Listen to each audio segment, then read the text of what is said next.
জিলহজের 10 দিনের ফজিলত আমাদের সবাইকে মনে করে দেওয়া লাগবে, ঠিক আছে? অনলাইন অফলাইনে সবাই প্রচার করবেন।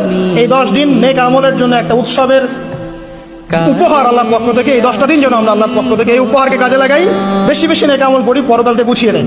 তারপর ইনশাআল্লাহ আল্লাহ পাক এরকম কিছু অকেশন সৃষ্টি করে দিয়েছে, এমন কিছু উৎসব আল্লাহ পাক সৃষ্টি করে দিয়েছেন যেখানে মানুষ আমল গুছিয়ে আবারও আল্লাহর পথে ফিরে আসতে পারে। আমার কথা কি বোঝা হচ্ছে?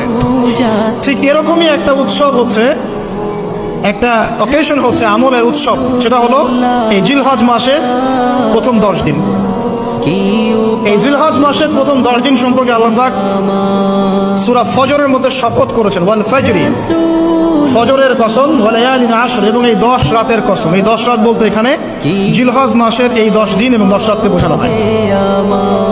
এর ফজিলত সম্পর্কে নবী সাল্লাল্লাহু আলাইহি ওয়াসাল্লাম একটা হাদিসে বলছেন, সহিহ বুখারী হাদিস, আনাস রাদিয়াল্লাহু আনহু ইবনে আব্বাস রাদিয়াল্লাহু আনহুমা থেকে বর্ণিত, নবী করিম সাল্লাল্লাহু আলাইহি ওয়াসাল্লাম বলেছেন যে মা মিন আইয়ামিন আমালু সালিহু ফীহিন্না আহাব্বু ইলাল্লাহ মিন হাযিহিল আইয়ামিল আশর।